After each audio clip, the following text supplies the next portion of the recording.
salve, beleza? Vou falar um pouquinho sobre tatuagens grandes.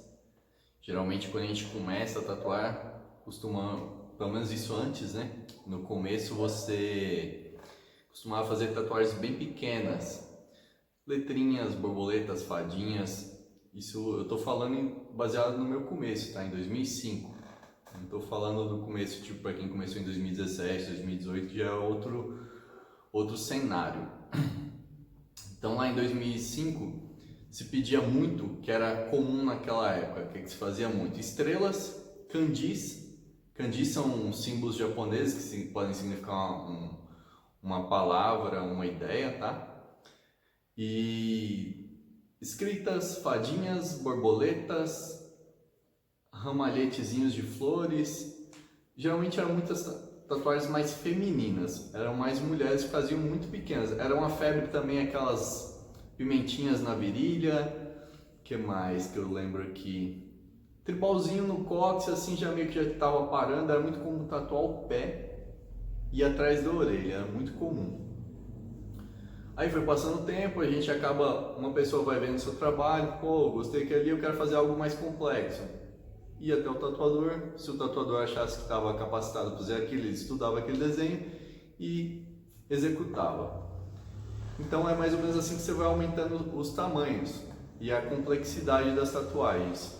E hoje em dia é relativamente comum a galera fazer braço, fechamento de braço, é uma das coisas mais comuns que tem.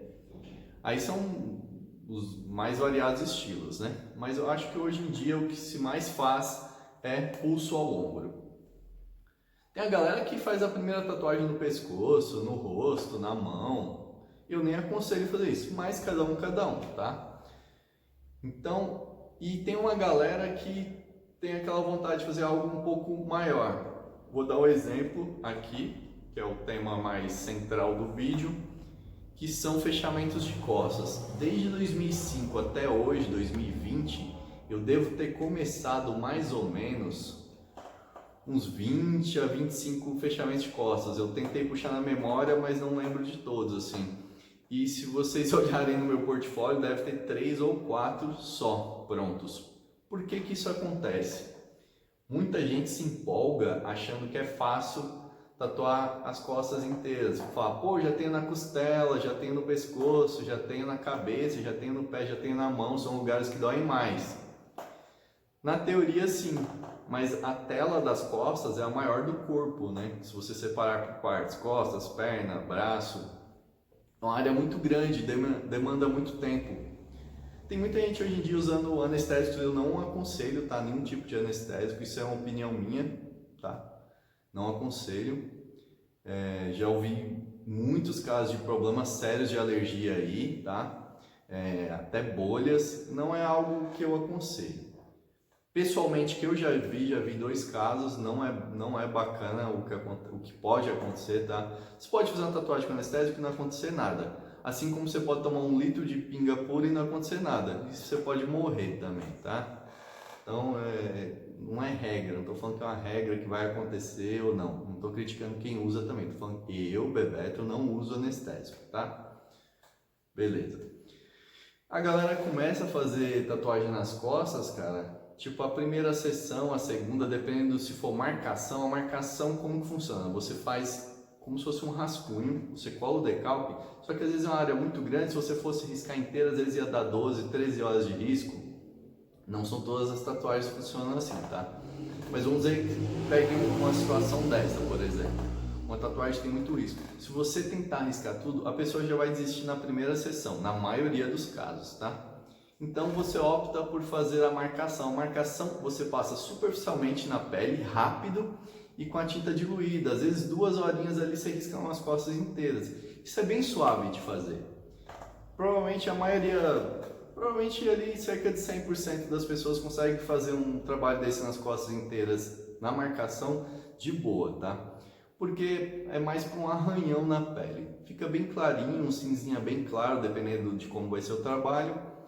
E na segunda, terceira, dependendo da quantidade de sessões, dependendo do estilo da tatuagem, dependendo da mão do tatuador, muitas pessoas às vezes desistem no meio do caminho, fica com a tatuagem inacabada.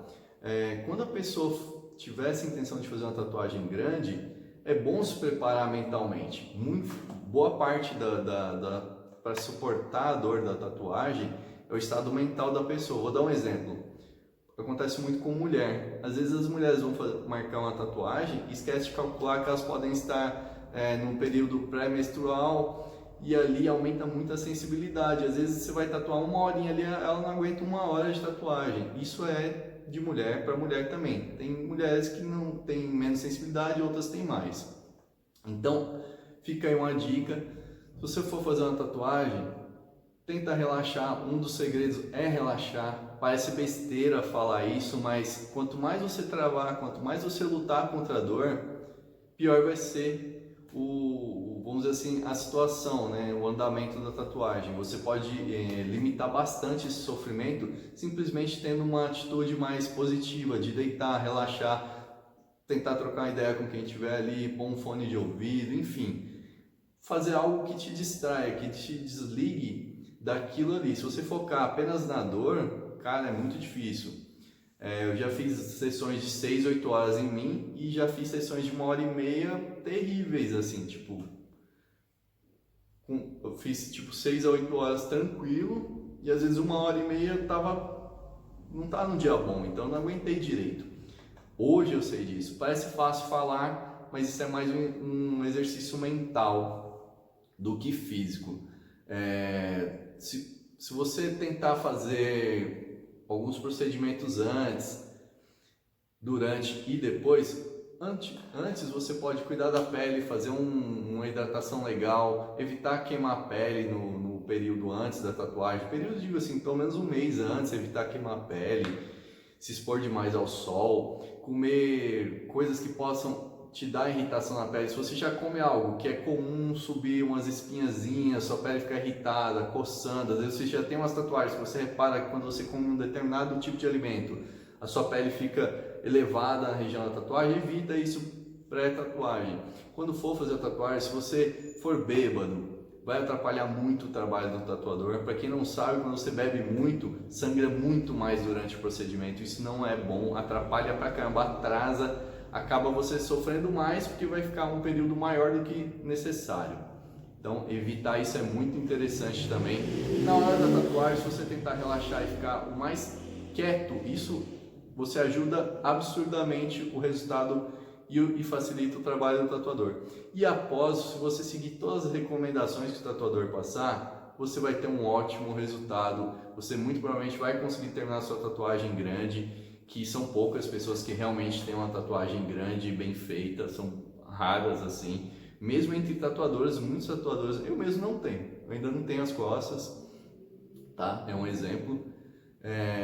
Se vocês seguirem aí esses passos tal, e perguntar para o tatuador também, se você vai fazer com um determinado tatuador, pergunta para ele antes se ele indica alguma coisa, algum procedimento, tá? Para facilitar para você e para facilitar para o profissional também, beleza? Espero ter ajudado. Qualquer dúvida é só chamar. Abraço!